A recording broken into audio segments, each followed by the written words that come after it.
What is character development? In this video, I'm going to give you a tip about developing a character. And the first tip is going to be, remember, all your characters are going to think one way, feel a different way, and say something completely different. So if a character asks something like, hey, how are you doing? The character might be super sad, feeling sad and depressed. In their mind, they might be, confused and puzzled. But what they're going to be saying is, I'm fine. So they're going to lie, right? They're not going to say exactly how they think or how they feel. For the most part, it depends on the character, of course. But most people are like, the characters you're writing about will not say exactly how they feel or how they think. What is a logline? A logline is one of the most important parts of your story. Not part of it. It's kind of an extension of it when you want to sell it, get a publisher, get an agent, make a movie of it. You need to have two sentences describing the protagonist, antagonist, and what the wants and goals are, along with the conflict that is in it.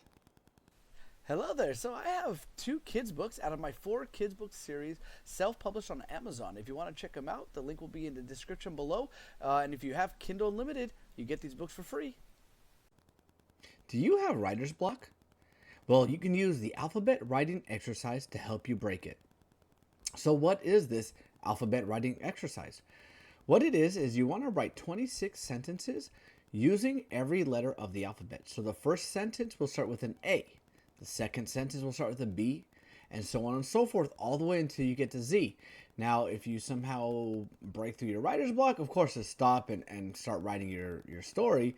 But sometimes you get really creative with trying to figure out new words to start sentences with and new sentence structures. So try it out and let me know how it works.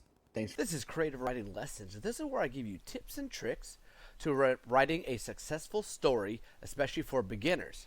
If you're loving this content, don't forget to like and subscribe this video so I can keep pumping out these amazing videos. All right, let's continue the video. First draft.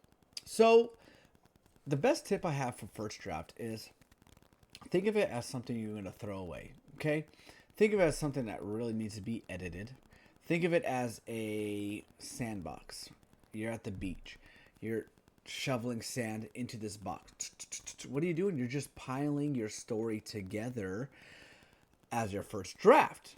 When you go to edit it, that is when you start to sculpt the sandcastle from that. But you can't sculpt anything if you don't have anything written, and that's what your first draft is for.